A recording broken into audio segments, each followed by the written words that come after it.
muita felicidade. Inicio antes de tudo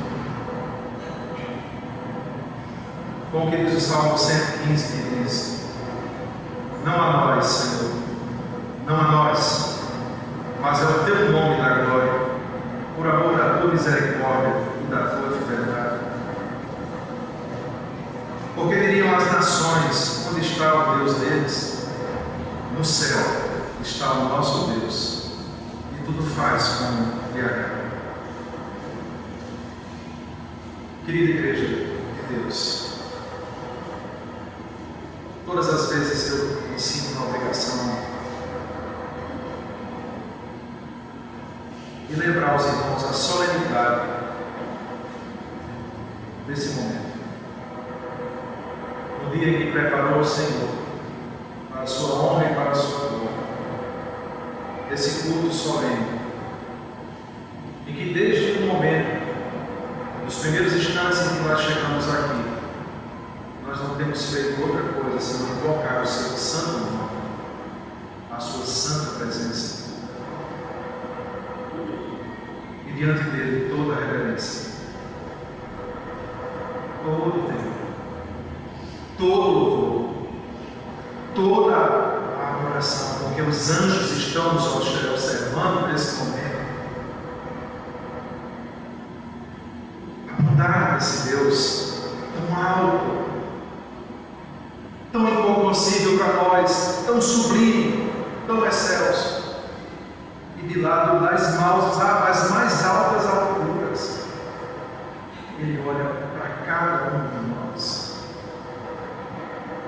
e esses anjos ficam observando isso, esse momento que muitas vezes, muitos de nós não compreendemos, mas a nossa adoração, ela é perfeita, o nosso amor é perfeito, os nossos louvores são perfeitos em Cristo. Por isso a graça e a paz do nosso Salvador e Salvador Jesus Cristo a todos os irmãos. Meus irmãos, hoje o texto que nós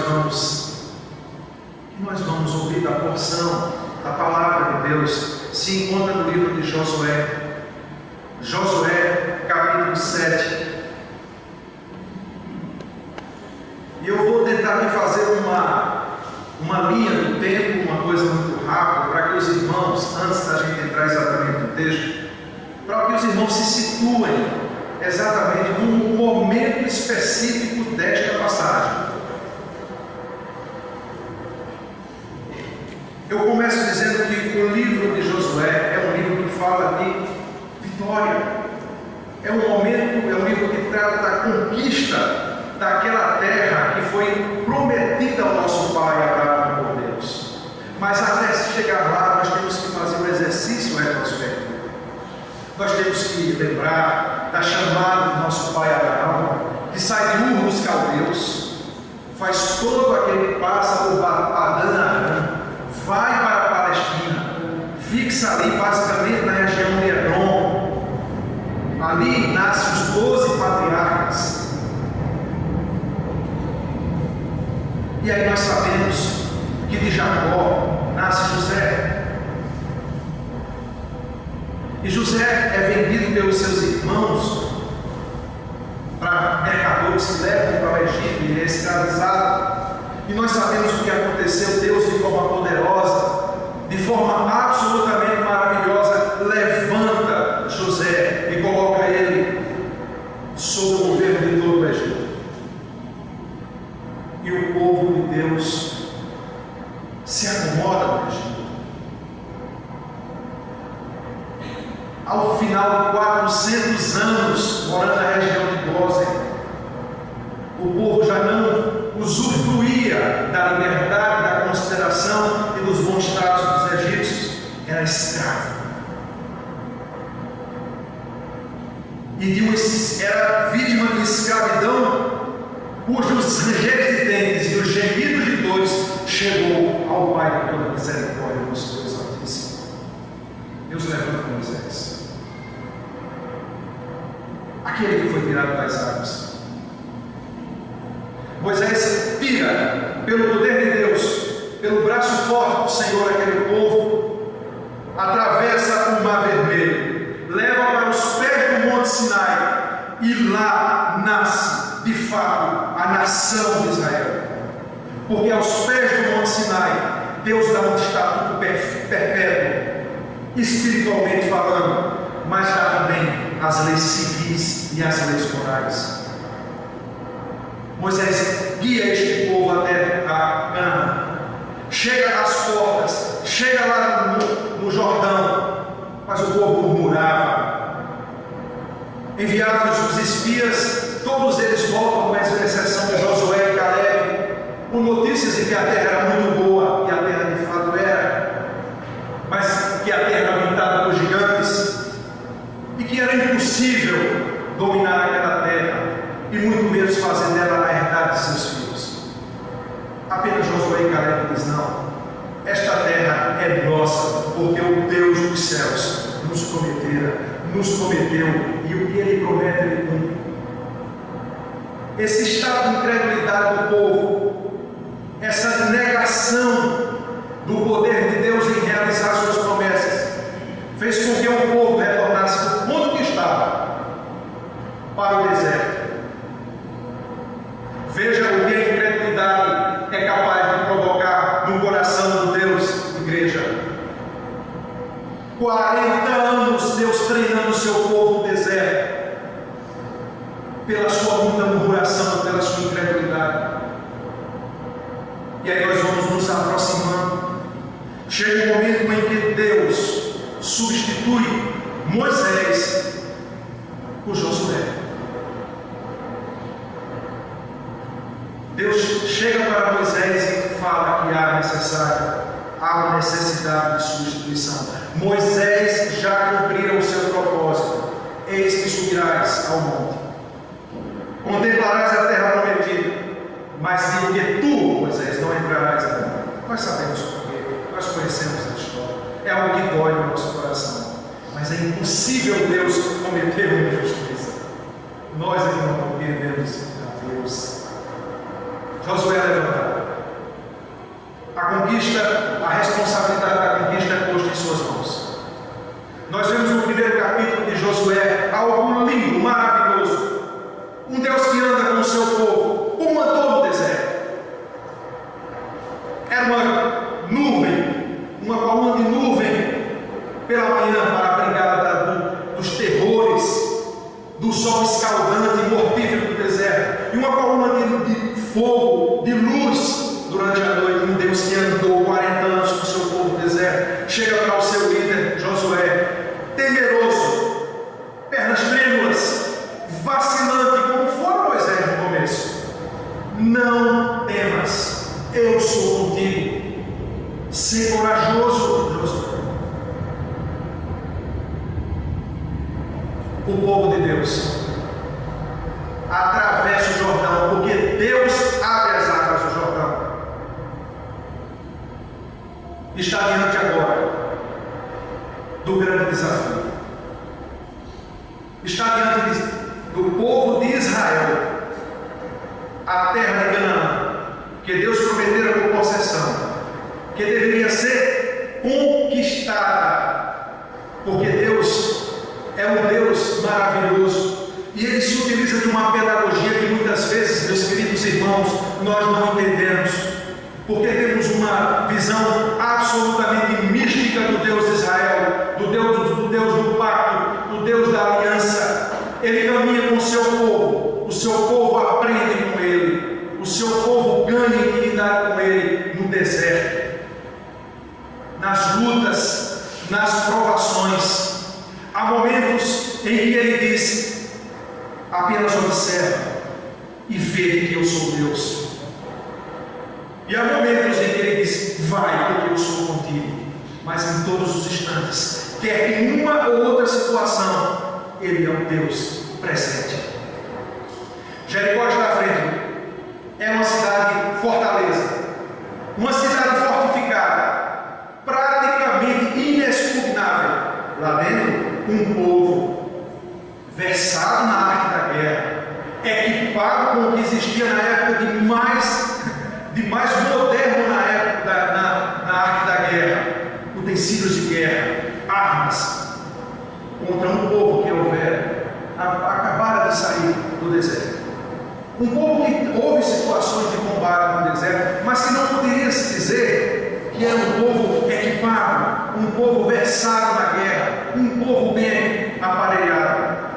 Nós conhecemos a história. Nós conhecemos a história como Deus orienta este povo. E diante da toda poderosa Jericó, este povo mais fraco, esse povo menos equipado, esse povo menos preparado, Jericó, a toda poderosa cultura. Porque a despeito de não ter todos os equipamentos e todo o treinamento, Israel tinha e tem e continuará tendo o Deus invencível Yahvé. Jericó ruiu, as muralhas caíram, o exército de Israel avança, domina a cidade, e aí nós vamos começar a dar o nosso texto. Contudo, o nosso Deus é um Deus de absoluta ordem. O nosso Deus é um Deus de ordem, haja vista toda a orientação em todos os momentos, quer no deserto, quer nesse momento de tomada de Jericó. Quando no deserto, Israel tinha uma formação quando andava e quando acampava e quando levantava acampamento. Antes de tomar Jericó, Deus também passou todas as orientações e disse muito claramente: vocês vão dominar, vocês vão ocupar Jericó, mas escuta só, de lá não sobra nada. O ouro, a prata, o ferro, o cobre, os metais serão trazidos para o serviço da minha casa. Tudo passará pelo fio da espada. Isso assusta muitos que estão escutando nesse momento. Tudo passará pelo fio da espada e pelo fogo. Apenas Raabe, a prostituta, e os seus serão poupados. Meus queridos irmãos, nós vivemos um momento muito sério em que nós não conhecemos a Deus como deveríamos conhecer. Porque hoje nós vivemos um reducionismo muito grande da imagem de Deus. A igreja sofre essa crise. E quando a gente diz que Deus manda invadir Jericó e que dela não deveria sobrar nada e tudo deveria ser passado a fio de espada, isso causa uma certa espécie. Mas enfim, meus irmãos, o tema da nossa pregação é esse.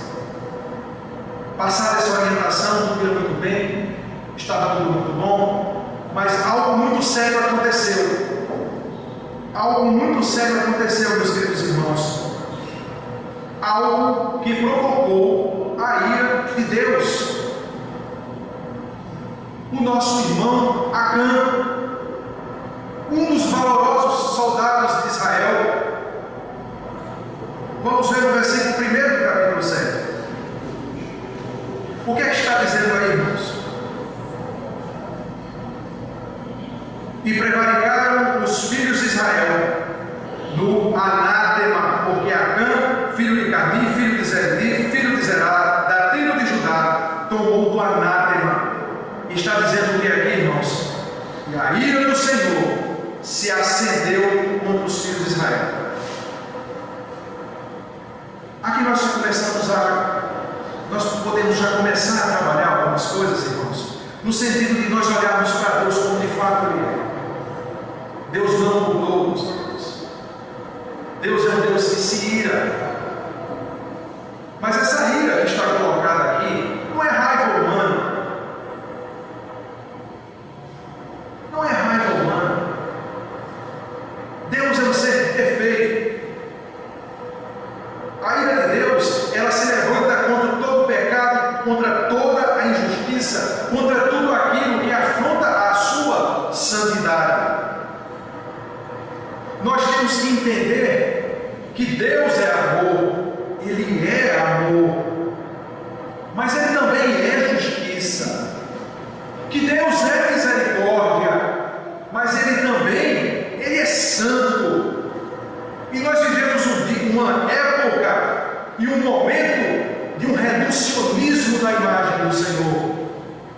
Porque se eu digo que Deus é amor, que Deus é misericórdia, eu devo dizer que Deus é justiça e que Ele é santo, santo, santo. Mas eu viro as costas para a santidade de Deus, eu viro as costas para a justiça de Deus e digo: meu Deus é só amor.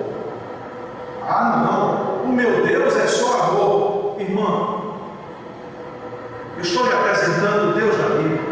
Se o seu Deus é só este amor, você tem que entender que você criou um ídolo na sua vida e você está adorando, porque o Deus da Bíblia é amor, mas é amor fundamentado na verdade. Não é amor, esse amor piegas que nós temos visto no mundo, é amor ao seu próprio nome, é amor à sua própria justiça, é amor à sua própria verdade. É um amor que se estabelece na verdade. Não é um amor que targivessa, que negocia com a mentira, que é coxando, que passa a mão, que faz vista grossa. Não é. Nós temos que amar esse Deus porque Ele é santo, Ele é amoroso, Ele é justo. E quando nós dissemos que Ele é justo, isso nos deve dar uma tranquilidade muito grande no nosso coração. Porque em sendo perfeito, Ele é incapaz de cometer uma injustiça. Mas Deus se irou contra o seu povo. E aí nós percebemos aqui, meus irmãos, que quem cometeu o delito foi Acã. E nós vamos ver daqui a pouquinho o que foi que Acã fez. Mas como é que Deus começa falando nesse primeiro versículo? Que Israel pecou, que os filhos de Israel pecou, mas foi Acã que pecou. Como é que Deus entende que foi todo Israel? Sabe por quê, meus irmãos? Abram bem os ouvidos, porque outra verdade que a igreja de hoje precisa escutar. Porque nós estamos muito conformados e comportados, numa zona de conforto muito grande, de que o meu pecado é problema meu. Ah, o problema é meu. Eu estou pecando, o problema é meu. É não, irmão. Você vai ter problemas com o pecado. Mas deixa eu dizer uma coisa para você, e a palavra de Deus não mente. Está mostrando isso aqui. Não existe pecado particular em seus efeitos. Você é povo do pacto, você é membro do pacto, você é membro do corpo do Cristo. E quando você enferma, o corpo sente. O corpo vai sentir as consequências do seu pecado. O que foi que Acã fez aqui? Vamos para o versículo 21, irmãos. Veja o que foi que aconteceu com Acã aí. O que foi que disse aí? Versículo 21. Acã diz: quando vi entre os despojos uma boa capa babilônica, 200 ciclos de prata e uma cunha de ouro, no peso de 50 ciclos, observe os promeios, e eis que estão escondidos na terra, no meio da tenda, e a prata debaixo dela. Veja a desgraça. Foi o que Acã fez. Desobedeceu a Deus. Viu uma boa capa babilônica, viu ouro, viu prata. Primeiro ele olha, depois ele cobiça, depois ele consuma o que não deveria ter feito, e ele não se contenta com isso. Ele traz para o meio do arraial do povo de Deus a maldição, o anátema. Ele traz para o meio do arraial do povo de Deus. Mais do que isso, ele leva para dentro da sua tenda, onde está a sua família. E nós devemos aqui já fazer uma primeira aplicação. Irmãos, ele primeiro olhou para onde nós temos olhado. O que é que tem roubado mais a nossa atenção no nosso dia a dia? O que nós temos contemplado? O que nós temos feito, meus irmãos? Qual a visão que tem dominado a nossa vida? Acã olhou e a cobiça veio ao seu coração e suas mãos apalparam como Eva fez, um fruto proibido. E Acã traz para dentro do meio do povo de Deus o arraial e leva para dentro da sua família. O que nós temos trazido para as nossas vidas? O que nós temos trazido para dentro da congregação da qual nós fazemos parte? O que nós temos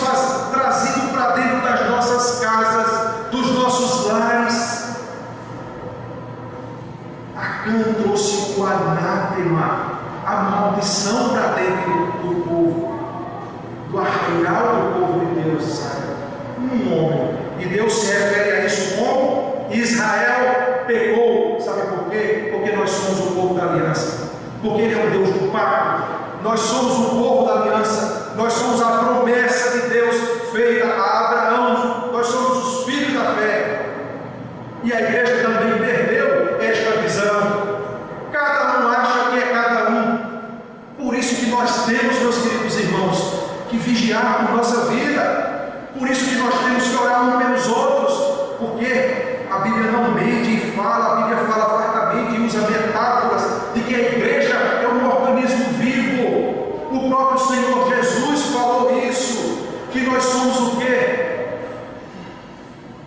Fala como nós fôssemos uma árvore, como se nós fôssemos um edifício, como nós fôssemos um corpo humano. Isso quer dizer o quê, irmão? Que se meu dedo machuca, o dedo em si mesmo sofre, mas todo o corpo sente a dor do machucado.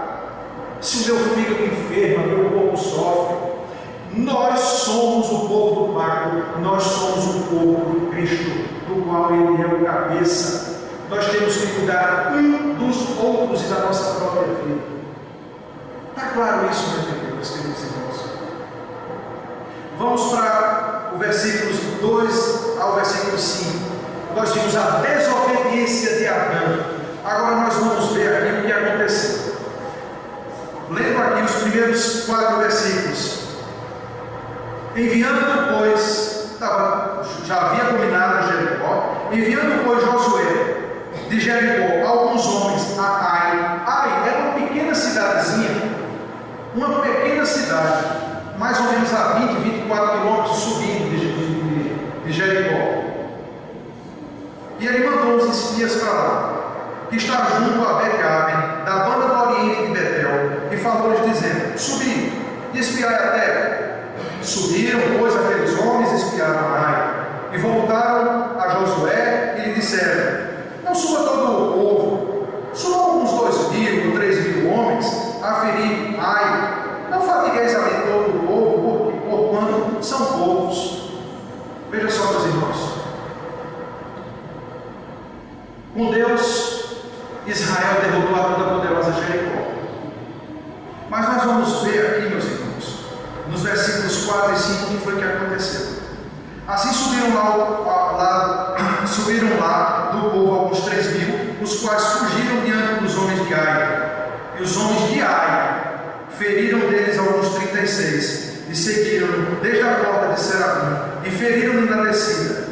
E o coração do povo, isso é expressão muito hebreia, o coração do povo se derreteu e se tornou como água. Meus irmãos, com Deus, Israel foi capaz de vencer a toda a poderosa Jericó. Sem Deus, já fruto do desagrado de Deus com este povo, não foi capaz de vencer a pequena Ai. O segredo da vitória de Israel é Yahvé, e continua sendo Yahvé. O primeiro sinal do desagrado de Deus é o seu distanciamento, meus irmãos, na conduta da sua liderança. Escuta só, o experiente Josué. Quem lê o livro de Josué e vê a conduta dele, vê como ele age aqui. Em momento nenhum nós vemos aqui Josué e os seus líderes buscando em primeiro lugar o conselho de Deus. Nós vemos aqui Josué, inclusive, desobedecendo a orientação de Deus em Deuteronômio, quando o povo deveria marchar junto. Não, vai até lá. É uma coisinha desse tamanho. Josué age como não deveria agir. Josué foi tão experiente, tão temente a Deus, tão desobediente, foi arrogante, foi tão prepotente quanto os seus vigias, os seus conselheiros. Os líderes, meus irmãos, a sabedoria dos líderes da igreja está na graça de Deus, e nós devemos zelar pelos líderes de nossa igreja, meus irmãos. É Deus que dá a capacidade à liderança da igreja, para que ela possa avaliar a cada momento, a cada situação que se apresenta e agir com sabedoria. Não foi assim que Josué agiu. do desagrado de Deus com o povo pela desobediência de quem? De Acã. O pecado em suas consequências, ele não é particular, tão puro e simplesmente. O Deus da aliança estava justamente irado com o povo. O exército de Israel foi fragorosamente derrotado, desceu os 24 quilômetros acima de Jericó, feito os cabritos, comendo, correndo. E aí, irmãos, aquilo que produziu nos povos vizinhos, o efeito que a tomada de Jericó produziu nos povos daquela região, de temor e tremor ao Deus de Israel, pelo que tinha feito na grande Jericó, agora haveria um efeito rebote, um efeito inverso, porque antigamente, quando um exército, uma nação guerreava com a outra, entendia-se que o Deus do exército que venceu é mais forte do que o Deus do exército que perdeu, e o coração do povo se derreteu com água. Por que isso? Desobediência que traz derrota. A desobediência trouxe a derrota. E eu falei que Deus é um Deus de aliança. E eu quero falar aqui uma coisa para os irmãos. A bênção, ela é decorrente da obediência. Nós continuamos servindo ao Deus da aliança. Nós somos o povo da aliança. Sabe o que é aliança, irmãos? Então não tem essa de euzinho salvinho. Entendeu? Não tem euzinho salvinho, não, irmãos. Nós somos corpo. Nós somos povo da aliança e servimos ao Deus do pacto, ao Deus da aliança. Marchamos aqui neste vale de lágrimas e devemos marchar como um exército. Não há individualidade na caminhada cristã. Todo culto cairá, toda liderança cairá na hora que ela se sentir o cara, na hora que ela achar que ela é, porque só existe um grande eu sou, uma grande realidade, um grande e invencível Deus. Aliança. E eu quero dizer aos irmãos que o princípio da aliança, ela continua vigorando, porque nós sabemos, irmãos, entenda, em Cristo, a obra perfeita de Cristo nos reconcilia com o Pai. Tudo que nós fazemos de forma imperfeita, tentando fazer de forma perfeita, é aperfeiçoado por aquele que é tudo em nossas vidas. Mas de nós é exigido como povo do pacto, povo da aliança, santidade de vida. Santidade sem a qual ninguém verá o Senhor. Santidade que Deus exige de cada um de nós. Sabe por quê? Porque o filho deve parecer com o pai. Porque eu sou santo. Importa que todos nós sejamos santos. Deus fala isso. Sede santo. Porque eu sou santo. E o Deus da aliança, Yahvé, está irado. Ele está justamente irado. E aí nós vamos ver, meus irmãos, que a desobediência que trouxe a derrota vai trazer o quê? Vamos ver nos versículos de 6 a 9. Vai trazer o desespero. Vai trazer o desespero. Então aqui está dizendo assim, versículo 6: Então Josué rasgou os seus vestidos e se prostrou em terra sobre o seu rosto perante a arca do Senhor até a tarde. Ele e os anciãos de Israel, e deitaram o pó sobre suas cabeças. Veja como a postura está mudando. E disse Josué: Ah, Senhor Jeová, por que com efeito fizeste passar esse povo Jordão para nos dares nas mãos dos amorreus, para nos fazerem perecer? Oxalá nós nos contentáramos com ficar além do Jordão. Ah, Senhor. Josué não está entendendo nada, meus irmãos. Acã fez a besteira. Acã trouxe o anátema para o meio do arraial do povo de Deus. e está sofrendo todo mundo, inclusive a liderança. Josué não está entendendo. Josué está dizendo: Senhor, eu não sei o que está havendo. Está vendo todo este povo aqui, vai cair sobre nós como gafanhotos, nós seremos dizimados. Mas acontece uma coisa muito bonita, que isso é muito próprio do coração daqueles que olham para Deus em primeiro lugar e que enxergam em Deus a joia preciosa da sua vida, aquele algo mais do que inestimável. Vê no versículo 9, meus irmãos. Ele começa a dizer no versículo 8: Ah, Senhor, que direi? Pois Israel virou as costas diante dos seus inimigos, ou seja, está correndo do inimigo. No versículo 9 ele diz: ouvindo os cananeus e todos os moradores da terra, eles nos cercarão, eles nos desarregarão o nosso nome da terra, o povo da tua promessa será extirpado, Senhor, será pulverizado, será aniquilado, Senhor. Aí Josué atenta para uma coisa que é muito bonita. Ele diz: que farás o teu nome, Senhor? O que tu farás, Senhor, com o teu grande nome, Senhor? O que será dito, Senhor? Josué entra em desespero. Josué fez aquilo que todo líder tem que fazer nos momentos difíceis. Todos nós devemos fazer nos momentos difíceis, meus irmãos. Ele não rasgou apenas as suas vestes, ele rasgou o seu próprio coração. Ele buscou a Deus e disse: eu não estou entendendo, eu estou desesperado, Senhor. O Senhor é a nossa providência, é o nosso socorro presente. Socorre-nos, Senhor, salva-nos, porque eu não estou entendendo.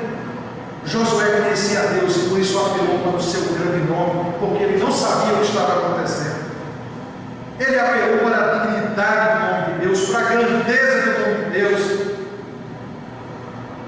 Isso é muito sério, meus queridos irmãos. Porque quando nós militamos na causa daquele que é todo nobre, tem um pensamento nas fileiras do exército desde a antiguidade.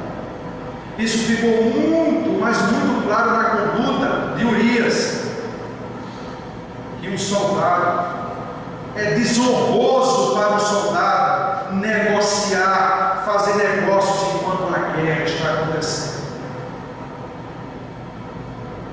Sabe por quê? Porque quando o soldado ia para a guerra, ele jurava fidelidade, entrega total e absoluta. Ele dava a própria vida em fidelidade ao seu comandante.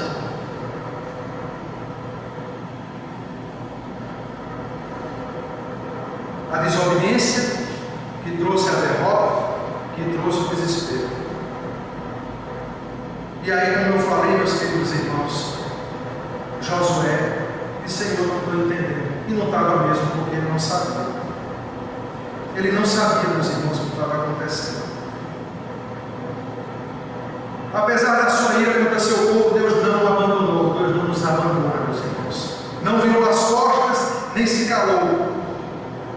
É por causa disso que a sua aliança ela permanece e permanecerá eternamente, por causa do seu amor por nós em Cristo Jesus. No versículo 10 nós vemos aqui: então disse o Senhor a Josué, porque dos versículos 10 ao versículo 15 nós vamos começar a ver Deus começar a dar direção ao desesperado Josué. Deus começa a falar com Josué. Então disse o Senhor a Josué, escuta só, irmãos. Josué orando, Deus diz assim para ele: levanta-te, versículo 10. Por que estás prostrado assim sobre o teu rosto? Irmão, só tem um outro momento na história, só há um outro momento na Bíblia em que Deus fala assim: pode parar de orar. Ele não está dizendo que nós não devemos orar, mas há momentos, e aqui é um momento em que Deus chega e diz: está fazendo o que, Josué?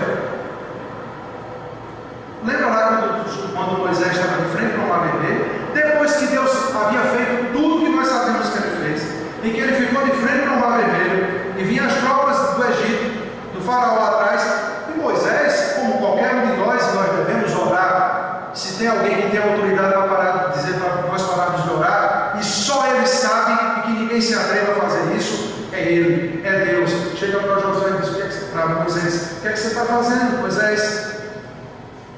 E o povo que marcha. Eu trouxe você para morrer aqui. Eu tenho uma promessa para esse povo. Eu tenho um propósito para esse povo. Irmãos, como é importante conhecermos o Deus a quem nós servimos. Como é importante nós conhecermos o Deus a quem nós servimos, porque Ele tem um propósito para o seu povo. E esse propósito começa desde a nossa chamada do Vale de Lágrimas, da escuridão mais profunda, quando andávamos como inimigos de Deus, cegos, pobres e nus, como diz o Apocalipse, e Ele nos chamou na sua graça maravilhosa. Desde aquele momento, passando por esse momento, até a eternidade, o propósito deles é que nós estejamos, nós como povo seu, com Ele na eternidade. Amém. Louvamos o Senhor. E Deus fala para Josué isso, olha. Versículo 11. Pode parar, Josué. Por que está prostrado aí assim sobre o teu rosto? Novamente, irmãos, o que é que Deus fala aqui? Israel pecou. Até transgrediram o meu conselho, que lhes tinha ordenado, e até tomaram do anátema, e também furtaram, e também mentiram, e até debaixo de sua bagagem o puseram. Meus irmãos, é impressionante isso. O que é que Deus está dizendo? Josué, levanta, conserta o que está errado. Tem que resolver o problema do pecado, Josué. Ação reparadora. Isso é um chamado para a liderança. Nós temos que entender que Deus não requer menos do que isso de cada um de nós, individualmente e sobretudo da liderança. Tenha coragem para fazer o que tem que ser feito. O seu receio de não ser amado pelos irmãos não pode ser maior do que teu amor e o zelo por aquele que é santo, perfeito e bendito. O meu amor pelo meu irmão que está precisando da disciplina não pode ser maior do que a minha obediência a Deus. Eu devo honrar mais ao meu Deus do que a mim mesmo. E ele está dizendo: Josué, vai reparar o erro, há pecado no meio do povo, vá tratar. Veja o que ele está dizendo: vá tratar, resolve teus assuntos. Nós encontramos aqui, meus irmãos, o mesmo princípio que Jesus usa quando diz assim. Jesus disse: resolve os teus assuntos mal resolvidos com teus irmãos, repara os teus erros, conserta a tua vida, depois volta ao templo e adora a Deus. Deus está falando, o princípio aqui é o mesmo. Esse é um princípio estabelecido eternamente por Deus. No verso 11, nós vemos aqui que Deus diz: Israel pecou, mas foi um homem só que pecou, foi Acã. E Deus disse: quebraram a minha aliança. Sempre não quebraram. E nós sabemos que foi Acã que fez o que fez. Esse mesmo Deus, meus irmãos, Ele fala de qual maneira com cada um de nós aqui. Hoje se fala muito em aliança, meus irmãos. Se canta muito. Tem até um louvor muito bonito que faz Deus de aliança, Deus de promessa. Sim, isso é lindo, isso é maravilhoso, e Ele é realmente um Deus de aliança. O que é aliança, meus irmãos? Direitos, bênção. Mas a aliança também pressupõe responsabilidades. Fazer o que é reto perante Deus, honrar a Deus, viver uma vida de santidade. A aliança é isso, pressupõe direitos, bênçãos, mas pressupõe também obrigações, retidão perante o Senhor. Todo pecado, meus irmãos, quebra a aliança. Não existe, meus irmãos, o pecado é um mal. O pecado é algo extremamente maligno, meus irmãos, e nós devemos entender isso. Versículo 12, meus irmãos. No versículo 12 diz o seguinte: pelo que os filhos de Israel não puderam subsistir perante os seus inimigos, Deus está explicando para Josué, que não estava entendendo nada, o que estava acontecendo. Pelo que os filhos de Israel não puderam subsistir perante os seus inimigos, viraram as costas diante dos seus inimigos, porquanto estão o quê? Sabe o que eles vão conversar aqui? Amaldiçoados. Porque maldição é o contrário de bênção. Entendeu, Deus? O contrário da bênção de Deus é a maldição de Deus. Choca um pouco, mas é isso. É isso que Tiago, lá na sua epístola, fala. É isso que o Salmo 1 fala. E ele diz como nós temos que viver, como nós vivemos debaixo da bênção do Senhor. Deus é didático. Ele é muito claro, tudo é muito simples. Nós e o nosso pecado, que é a lente que turva, que distorce tudo, é que complica e deixa tudo muito complexo. Deus coloca muito claramente. É sim, sim, não, não. É muito claro. Isso é muito claro, meus irmãos. Deus mostra o que está acontecendo a Josué, que não estava entendendo nada. E ele diz uma coisa aqui, muito clara, meus irmãos, já terminando. Pelo que os filhos de Israel não puderam subsistir pelos seus inimigos e viraram as costas diante dos seus inimigos, porquanto estão amaldiçoados. Olha o que Deus fala aqui: não serei mais convosco, se não desarraigardes o anátema do meio de vós. Deus está dizendo em outras palavras: eu não serei com vocês, enquanto vocês não resolverem o problema do erro, do pecado. Corrijam-se, eu não serei com vocês. E aí logo em seguida, nos versículos 13, no versículo 14, nós vamos ver aqui, meus irmãos, Deus orientando o povo para receber a resposta, a orientação do que deveria ser feito. Deus ia mostrar onde estava o erro, Deus ia mostrar onde estava o anátema. Então nós vemos no verso 13 e 14 dizendo o seguinte: a orientação de Deus: olha, Josué, você vai fazer assim. Levanta, santifica o povo e diz: santificai-vos para amanhã, porque assim diz o Senhor, o Deus de Israel: anátema no meio de ti, Israel, diante dos teus inimigos não poderás suster-te, até que tires o anátema, o pecado, o erro do meio de vós. Aí ele continua a instrução: amanhã, pois, depois de santificado, eu chegarei até vós. Aí fazerei chegar até vós segundo as vossas tribos. Versículo 14: e será que a tribo que o Senhor tornar se chegará, segundo as famílias, e a família que o Senhor tomar se chegará por casa, e a casa que o Senhor tomar se chegará, e o homem por homem. O que ele está dizendo aqui é o seguinte: Deus diz, diga ao povo, Josué, que se santifique, porque amanhã eu vou mostrar. Mas diz ao povo que se santifique. E eu vou fazer aqui o seguinte: amanhã eu vou escolher uma tribo. No meio das 12 eu vou chamar uma.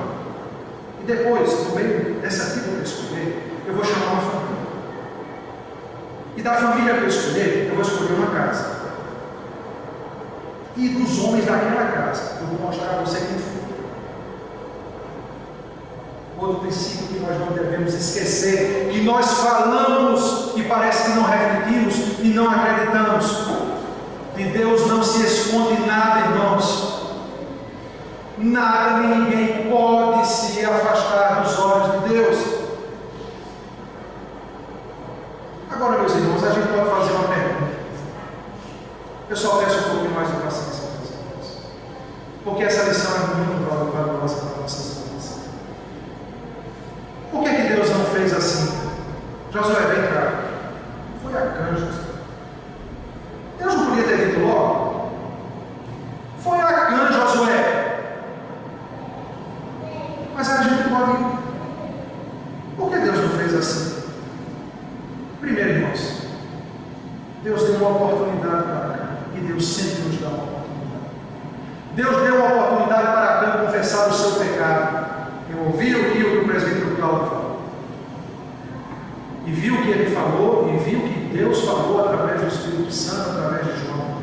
Se confessares os nossos pecados, Ele é fiel e justo para nos perdoar os pecados nos purificar de toda a injustiça. Deus dá uma oportunidade a Acã.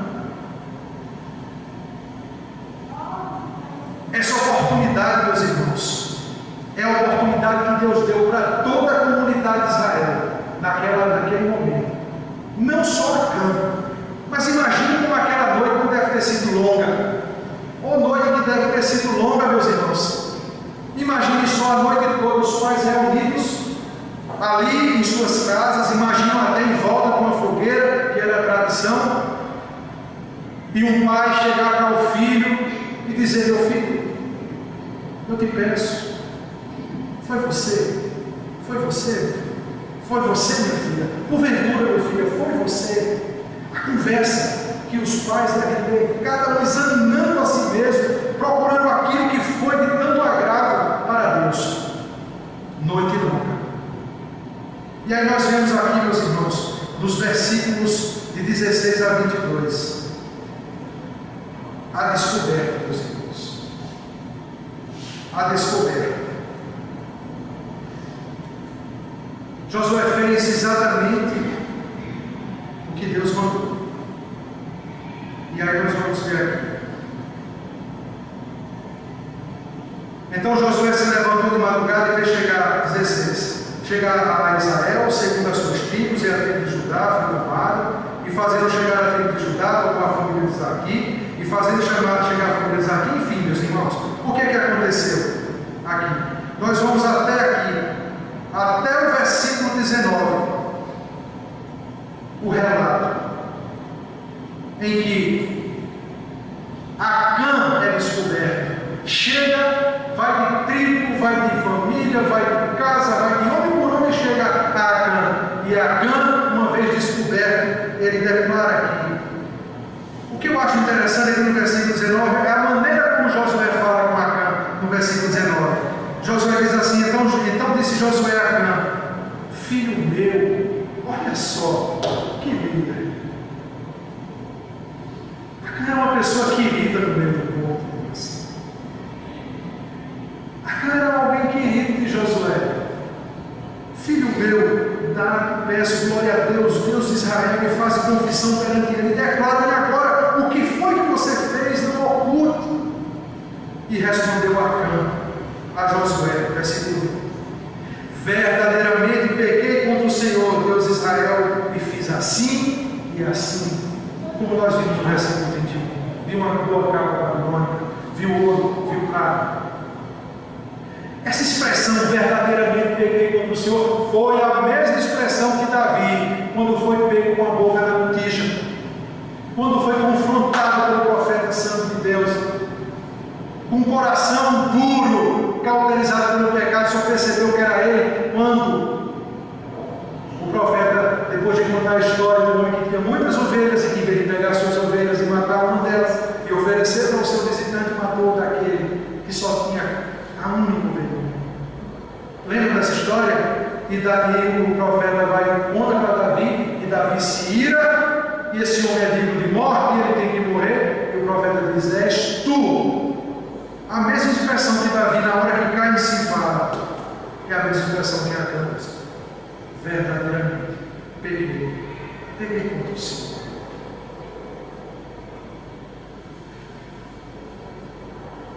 Meus irmãos, Deus cumpriu a sua promessa, apontou a Acã. Deus cumpre a promessa de identificar o transgressor. Talvez Acã tenha duvidado de Josué. Quando Josué convocou o povo e disse: olha, Deus, nós temos que nos santificar, porque Deus vai nos apontar a transgressão ou transgressor amanhã pela manhã. Talvez Acã tenha dito: não, Josué não vai. Isso não vai ser desse jeito. Talvez não seja exatamente dessa maneira. Quantas vezes nós nos comportamos dessa forma? Quando nós sentamos nesse banco e ouvimos aqui o oráculo do Senhor, pregar a palavra de Deus e nos chamar a atenção e nos sacudir e de fazer como todos os profetas em todas as épocas, chamar nossa atenção para que nós não atentemos contra a santidade de Deus e andemos em obediência. E nós às vezes fazemos como Acã. Talvez não seja exato, talvez ele esteja exagerando. Ele não vai descobrir. Acã foi descoberto. Ele confessa, acuso, mas confessa. E aí nós vamos entender uma coisa que nós precisamos entender nos dias de hoje, já se nos aproximando aqui do fechamento. A disciplina de Deus. Que assunto mal compreendido nos dias de hoje, meus queridos irmãos. A disciplina do Senhor. A disciplina de Deus é um aspecto do seu amor, tão mal compreendido pela igreja, inclusive pela liderança. Porque entende a disciplina como castigo por castigo. E não é assim, meus irmãos. Deus ama quem disciplina. Se alguém vive, e eu falo isso aqui para a igreja, meus irmãos, porque Deus continua falando como falou na época de Acã, quando mandou todo o povo se santificar durante toda a noite, para revelar, para julgar, para sentenciar no dia seguinte. Ele continua fazendo isso nos nossos dias. Examine-se o homem a si mesmo. Você que está aí, a começar de mim. Deus ama quem disciplina. Se alguém vive em pecado, ou tem algum pecado, como alguém costuma dizer, de estimação, isso é uma coisa terrível. Alguém muitas vezes pode ter, meus irmãos, uma falta. Falta não, é pecado mesmo, porque isso aí é amainar o sentido da palavra, a malignidade do ato, é pecado. E aí isso é uma situação da sua vida que se arrasta há muito tempo, há muitos anos.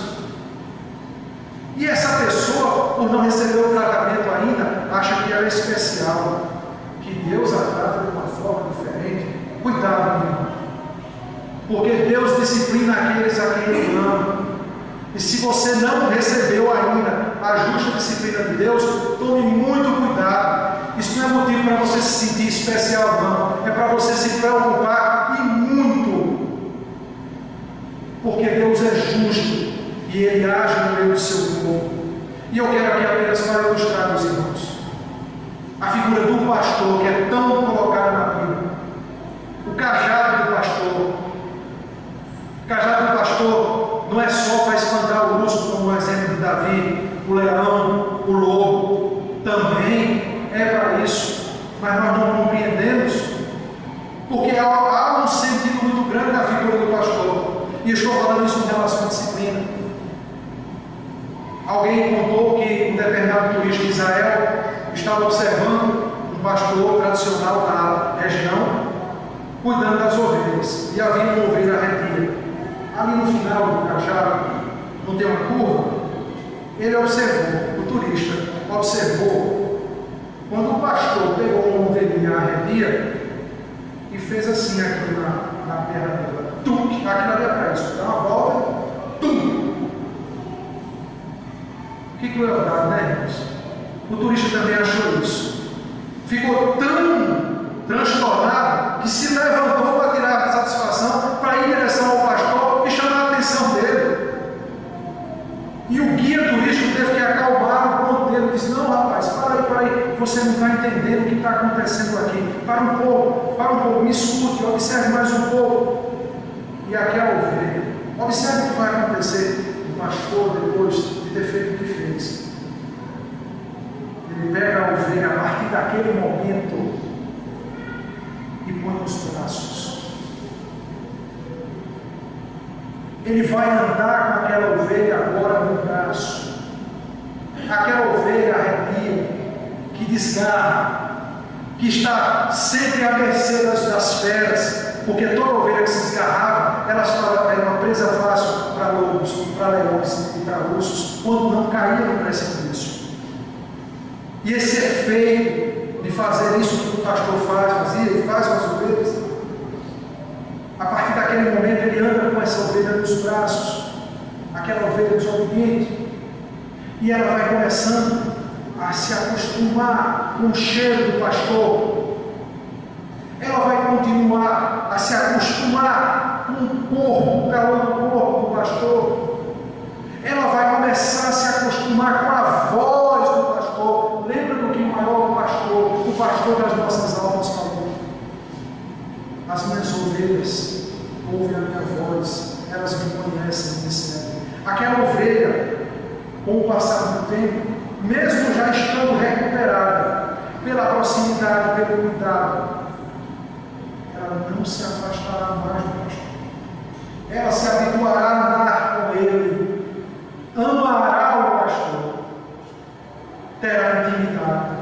Esse é o sentido da disciplina de Deus. Não é para ferir, não é para diminuir. Muitas vezes a liderança não entende isso. Nós, pelo menos, não entendemos também. E passamos a honrar muito mais os nossos sentimentos. E até o carinho que nós temos pelo irmão não é errado, cara. Mas desonramos a Deus, amamos menos a Deus, zelamos menos aquilo que Deus determina que nós façamos. Compreendeu, irmãos? Para finalizar, meus queridos irmãos, veio a disciplina de Deus sobre Acã. Sabe o que aconteceu? Nós vamos ver aqui nos versículos de 23 a 25. Para resumir aqui, irmãos, olha. Josué, que amava a Deus, que entendia Acã e tudo quanto ele possuía, justamente junto com sua família, se escandaliza. Foram executados. Está aí, fizeram um montão em cima delas sobre eles. Fizeram um montão mesmo. Porque Deus sabe o que está fazendo. Importa que o homem perca até seu corpo físico. Importa até que nós, como diz o hino, percamos bens, mulher, filhos. O que importa o homem ganhar o mundo e perder a sua alma? Acã confessou o seu pecado. Foi meio a cruz. Mas Deus teve misericórdia dele. E ele disse verdadeiramente pequeno. Creio que ele alcançou a misericórdia de Deus. Mas vamos entender uma coisa, meus irmãos. Perdão não é isenção. Perdão não é isenção. Acã foi, sofreu a disciplina do Senhor. E disse que a palavra nos fala que no vale de Iaco formou-se um montão de pedra. Eu imagino até que, através dos tempos, o pai passava com o filho e o pai mostrava: está vendo aqui, filho? Olha, nós servimos a um Deus santo. Com Deus não se brinca. Ele é justo, Ele é santo, Ele cuida de nós, Ele cuida dos nossos caminhos, Ele nos orienta para a vida e nos disciplina porque Ele é o nosso Pai. Não existe mais, meus irmãos, esse montão de pedra, mas está escrito no livro de Josué há tantos anos, para que nós hoje, na data de hoje, nesse mês do ano de 2012, Deus continue falando com cada um de nós, para que nós aprendamos quem Ele é e o que Ele requer de cada um de nós, meus queridos irmãos. Nós costumamos dizer, meus irmãos, que tudo que acontece desagradável em nossas vidas é Satanás. Tudo que acontece de errado na vida da gente, alguma coisa que está errado, foi Satanás. Isso não é verdade. Isso não é verdade. Nós vimos aqui como as coisas passaram a dar errado quando houve a desobediência, que depois trouxe o quê? A derrota. Que trouxe depois o quê? O desespero. E graças a Deus, depois a disciplina e a correção do Senhor. Nem tudo que acontece errado em nossas vidas é Satanás, irmãos. Porque tem aqui uma passagem da Bíblia que fala, muito conhecida, que diz assim: se Deus é por nós, quem será contra nós? Mas e se Deus for contra nós? Sabe quando Deus está contra nós? E nós vimos Deus aqui contra o seu povo. Quando pecamos e achamos que podemos colocar o nosso pecado ali na murmúria, ali no oculto, como se Deus pudesse ser passado para trás, enganado, desrespeitado. Se Deus é por nós, quem será contra nós? Mas e se Deus for contra nós? Tenha misericórdia de Deus, nós pecamos. Mas Ele disse: se confessares os vossos pecados, Ele é fiel e justo para nos perdoar os pecados purificado de toda injustiça. Mas confesse e abandone. Isto não é brincadeira, isto é palavra de Deus que a igreja tem que ouvir e viver. Ouvir e viver a começar de mim, de cada um de nós. Chega de vir aos cultos como se vem para uma programação social. É a partir de agora, não é de amanhã. É a partir deste momento. Gosto muito da expressão de Paulo, desse dia que se chama hoje. Se Deus é por nós, quem será contra nós? Mas e se Ele for contra nós? Ai de nós. Meus irmãos,